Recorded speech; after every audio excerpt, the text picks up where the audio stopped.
Welcome to The Debate. Welcome back to our English Master Series. I hope you've recovered from our so-and-such argument, because today's topic is an absolute minefield. Ha! I'm still smiling. But welcome back, everyone. If you've been following our series, you know we're fixing your English one step at a time. Today's battle: say, tell, speak, and talk. Yes, the four horsemen of communication verbs.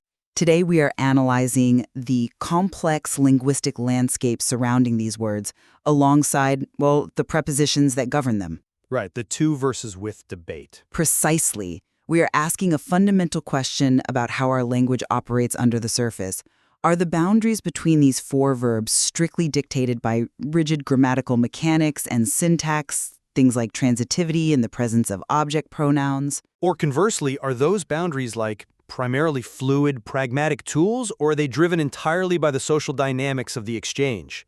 You know, things like formality, regional evolution, and the human expectation of reciprocity. It is a question that forces us to ask whether we are serving the grammar or, if the grammar is serving us. Exactly. And to figure that out, we're drawing on some major sources material. We've done a deep dive into linguistic corpora, Which, for our listeners, are essentially massive, searchable databases of real-world language. right, covering everything from news broadcasts to everyday conversations. We're also looking at established grammar frameworks and academic studies on prepositional distribution in both British and American English. Indeed. And my position today is quite clear. I will be arguing that the distinctions between these verbs are fundamentally mechanical. They are rooted in the primacy of structural syntax and strict grammatical rules. And I will be arguing that those structural rules are really just a surface-level reflection of deeper pragmatic realities. It is the sociolinguistic nature of human interaction that truly dictates their usage, not just a textbook formula. Well, let me lay out the structural perspective to anchor us. The English language maintains precise syntactic boundaries between these verbs by design. To ensure clarity, right? Absolute clarity. The distinctions are purely mechanical. Take say and tell. In grammar, we talk about verbs being transitive or intransitive. Transitive simply means the action needs a target. It needs to land on something or someone. The verb tell structurally requires a direct personal object to receive the information. You tell someone, but you just say words. Okay, that's a good way to put it. Tell needs a person, say is just the message. Precisely. You scream about the object pronoun because without it, the sentence falls apart. Say, on the other hand, operates completely without that personal object, focusing purely on the utterance itself. Right. And similarly, speak and talk are governed by strict categorizations of formality and directionality. The framework is rigid because without that rigidity, the specific mechanics of the message completely collapse. I mean, I hear you, but I approach this from the exact opposite direction. I view those structural rules not as the engine of language, but as the exhaust. The exhaust? Yeah. The choices we make between these verbs, and crucially, the prepositions that connect them, like to versus with, are dictated by the social nature of the interaction. I highly doubt society is actively thinking about prepositions during a chat. But they are. When we look at the corpus data, we see that regional variations between American and British English and the pragmatic distinction between one-way and two-way communication actually govern how these words are used in reality. The social dynamic of the humans in the room overrides the mechanical rule on the page. Well, let's test that premise by looking directly at the mechanics of the message versus the focus of the interaction. When we examine say versus tell, we are looking at a hard structural boundary. Okay, let's hear it. Think of say like an FM radio tower broadcasting a signal. It pushes the words out into the ether, regardless of who has a radio turned on. You can walk into an empty room and simply say hello. True, no receiver needed. But tell is a telephone line. It requires a receiver. Someone physically has to pick up on the other end. You are giving information to a person. This isn't some fluid social choice where you decide how you feel about the listener. You're saying it's hard-coded. It is a grammatical absolute. You cannot grammatically utter "he said me the truth." It is a structural disaster. The brain rejects it. You must say "he told me the truth" or "he said that he was telling the truth." The syntax demands that the telephone line of tell has a target. Right. And the failure to grasp this leads to the classic greetings trap. I hear students, and frankly some native speakers, say things like, the teacher told everyone good afternoon. Oh yeah, you do hear that sometimes. It is a linguistic disaster. Good afternoon is not information being transferred. You tell someone a fact, but you just say a greeting.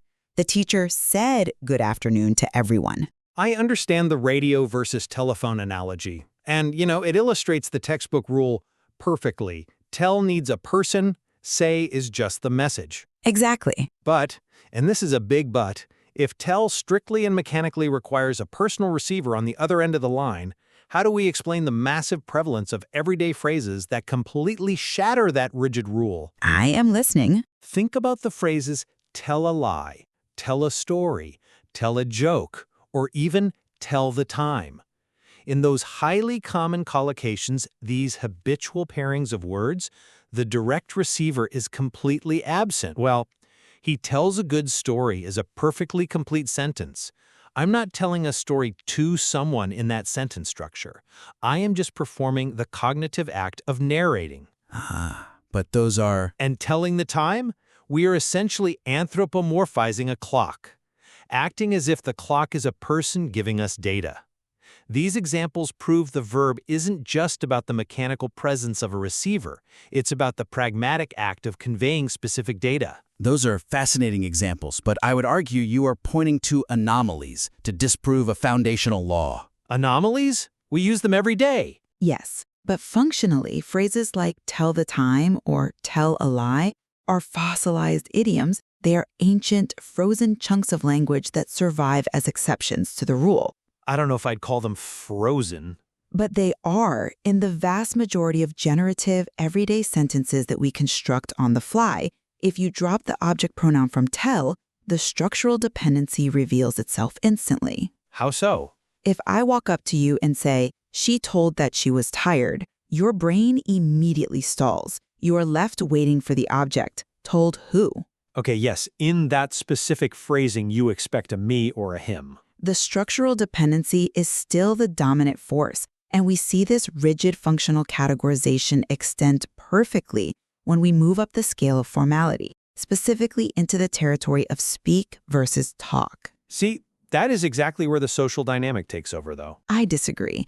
The structural argument holds that speak is strictly required for certain functional categories, such as the telephone or languages. Right, the language rule. It has a complete monopoly on formal addresses and language ability. The grammar frameworks are explicit. One must say he speaks French. To say he talks French is a glaring grammatical violation. You speak a language. You don't talk Spanish. Okay, wait. The language exception is a fair point. We do treat linguistic ability as an objective, academic skill, so we assign it the more formal verb. Because the structure demands it. But have you considered that outside of that specific, narrow rule about languages, the boundary between speak and talk is almost entirely social? Walk me through the mechanics of that if you would. Okay, let's bring the listener into the room for a moment. Think about small talk. We don't call it small speak, right? Well, no. Because talk has this casual, friendly vibe. And think about the last time you were called into your manager's office. If your boss walked up to your desk and said, "We need to talk," versus "we need to speak," how did your body react? I see your point. Your stomach probably dropped a lot faster if they used the word speak. The actual physical, mechanical action taking place in both scenarios is identical. Human vocal cords are vibrating. Words are being exchanged. Syntactically, both sentences are perfect, yes. Exactly. But the choice of verb is dictated by the perceived hierarchy in the room. Speaking signals a formal address, a serious unilateral dissemination of information, usually a reprimand. And talking? Talking signals a casual chat, a collaborative, two-way exchange. The underlying grammar isn't making that distinction. The sociolinguistic reality of power dynamics in the workplace is. I concede that the visceral reaction to those two phrases is entirely different, but I would frame the causality differently. Meaning what? Speak triggers that stomach drop precisely because its primary structural function is to govern formal, one-way addresses, like a president speaking to the nation or an expert speaking at a symposium. Okay. When your boss says, "we need to speak," they are actively borrowing that structural formality. They're utilizing the rigid syntax of a podium to inform the social dynamic. The structure precedes the social weight. But the social dynamic is exactly what we see playing out when we look at the most granular evidence in this debate. Which is? The prepositions that govern these verbs. If we truly want to understand how the human need for reciprocal exchange drives language, we have to look closely at the data surrounding talk to versus talk with. Ah, yes. This is where the corpus data becomes incredibly revealing. It really does. When linguists analyze the Longman American spoken corpus, the co-billed direct corpus, all these massive databases of transcribed speech, a fascinating pattern emerges. That talk to dominates? Well, yes, talk to is universally dominant. It represents roughly 89% of general usage. But talk with survives, and it survives specifically to denote two-way mutual communication. But I must point out, it remains a distinct minority variant. A highly specialized one, and regional too. The data shows talk with is nearly absent in British English. It accounts for only about 2 to 4% of usage across British newspapers, books, and daily speech. A testament to our efficiency, perhaps. Or your hierarchy, because in American English, it thrives. In the New York Times, it jumps to 23%. In national public radio broadcasts, it reaches a staggering 32%. And you attribute this to what, exactly? Pragmatic choices. Think of an NPR host saying, "Thanks for talking with us." Public radio is fundamentally designed to sound like an intimate conversation at a kitchen table. Yes, the casual vibe again. Exactly. By using with, the host explicitly flattens the hierarchy between the interviewer and the interviewee. It honors a mutual dialogue. It elevates the guest from a mere recipient of questions to a co-creator of the broadcast. That is a social, pragmatic marker of reciprocity that deliberately overrides the default grammatical connector of to. That is a very romantic view of American broadcasting. Hey, the data backs it up. But I question whether talk with is actually a deeply meaningful pragmatic choice, or simply a dying grammatical variant being artificially kept alive by specific media catchphrases. You view "thanks for talking with us" as just a hollow idiom? The data heavily supports that interpretation. Nearly 20% of all instances of talk with in that entire NPR corpus come from that exact single phrase. Oh, wow. That suggests it's a fossilized media sign-off, much like tell the time is a fossilized idiom. Furthermore, we have to look at the utility of the dominant preposition. Talk to is used for both one-way and two-way communication. Right. People do say that. People constantly say, "I talked to my wife," about the mortgage, describing a deeply intimate two-way negotiation. Talk to is structurally superior. It is the unmarked universal connector. I mean, I can't argue with the frequency. And if we want absolute, incontrovertible proof that directionality and physical mechanics govern these prepositions, we only need to look at reflexive pronouns. Uh-oh, I know where you were going with this, and the reflexive data is compelling. It is definitive. When someone is speaking aloud to themselves, the corpus data house it is exclusively 100% of the time talking to himself or talking to herself. Yep. There is absolutely zero occurrence of talking with himself. Why? Because the physical mechanics of one-way directionality demand it. Because you're alone. Exactly. You cannot structurally have a with when there is only one node in the network. The grammar enforces the reality of the physical direction of the words. It is pure syntax overriding any social feeling. I completely agree that the reflexive pronoun data is a brilliant structural observation. Really, it is. But I argue that it actually proves my pragmatic thesis entirely. How could a strict syntactic limitation possibly prove that language is fluid and social? By asking why the syntax forbids talking with himself.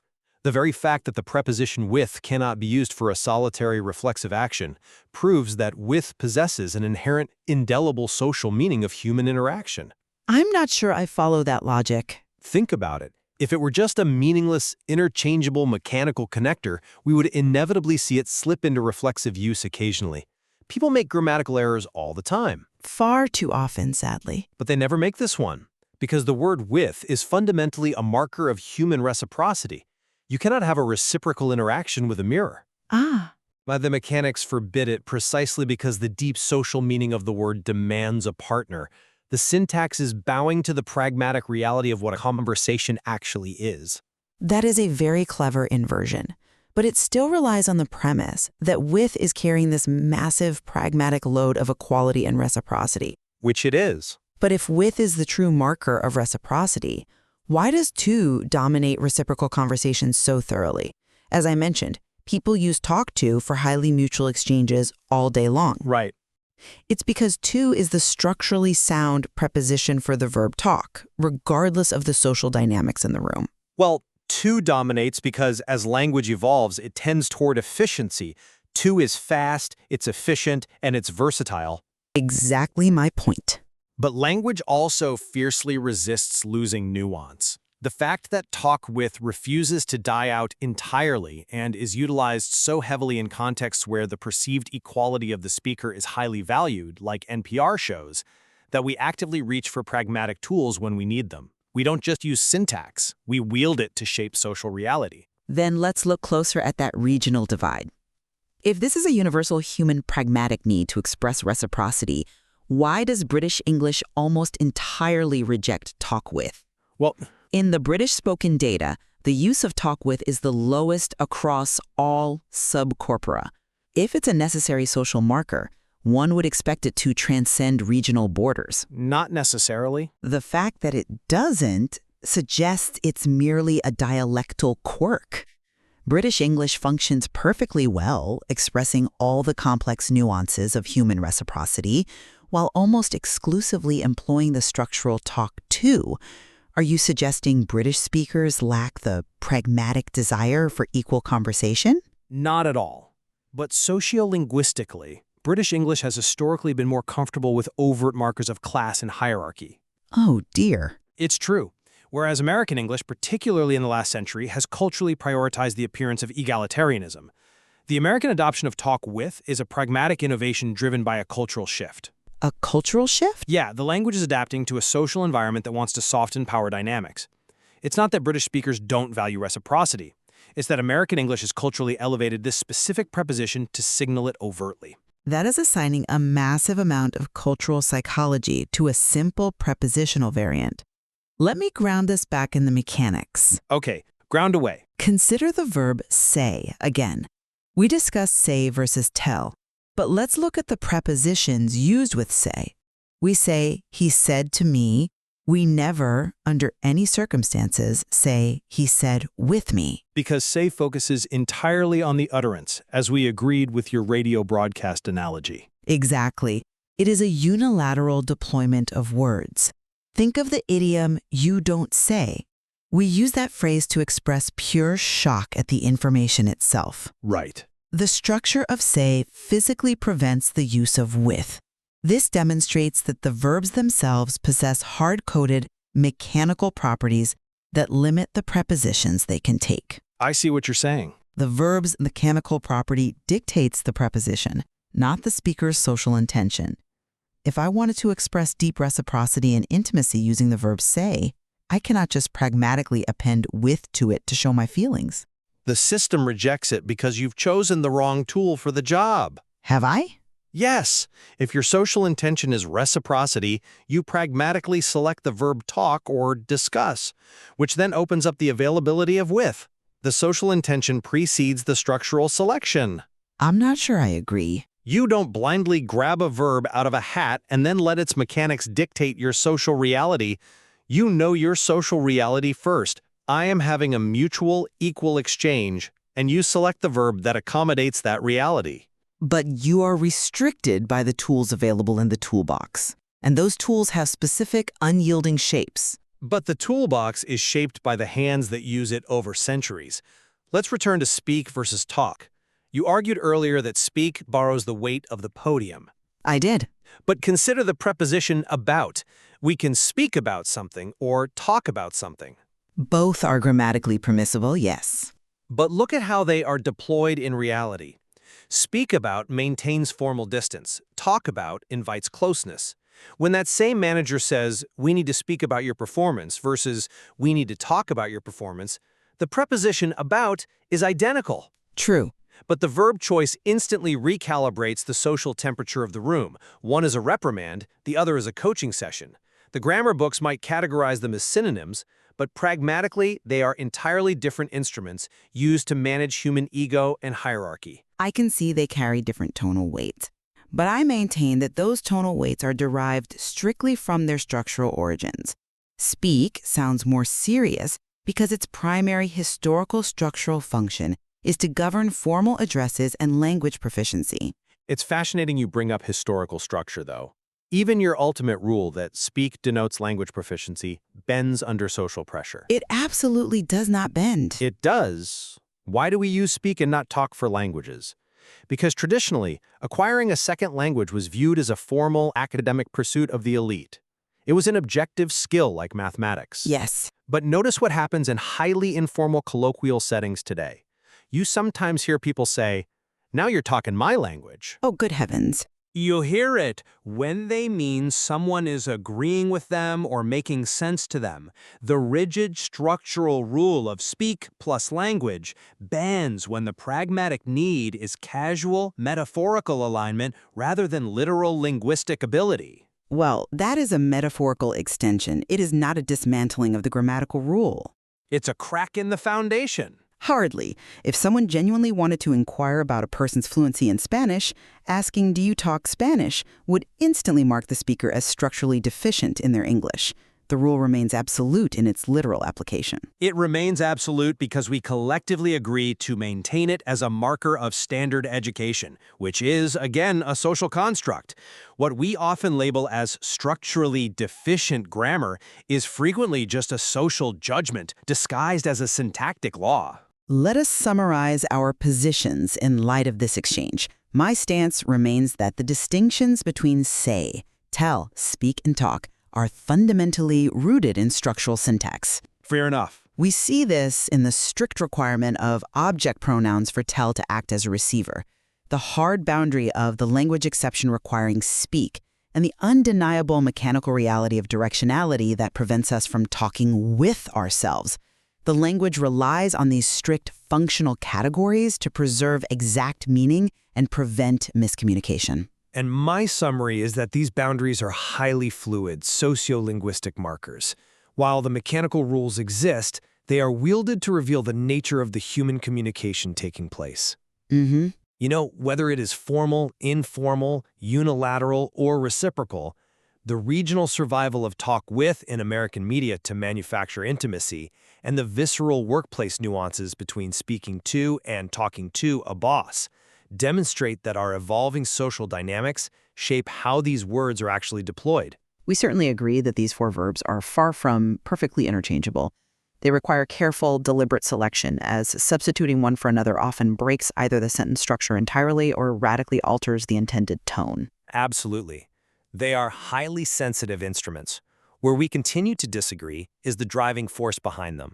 You see, prescriptive grammatical rules acting as the engine of our language, whereas I see the social intentions of the speakers acting as the river that ultimately carves out the grammar. It is a profound reminder of the value of examining the words we use every single day. Every conversation offers a choice between merely uttering words into the void like a radio broadcast and genuinely exchanging them with another human being. There is undoubtedly much more to explore in the corpus data, especially as our language continues to evolve across different mediums and, regions.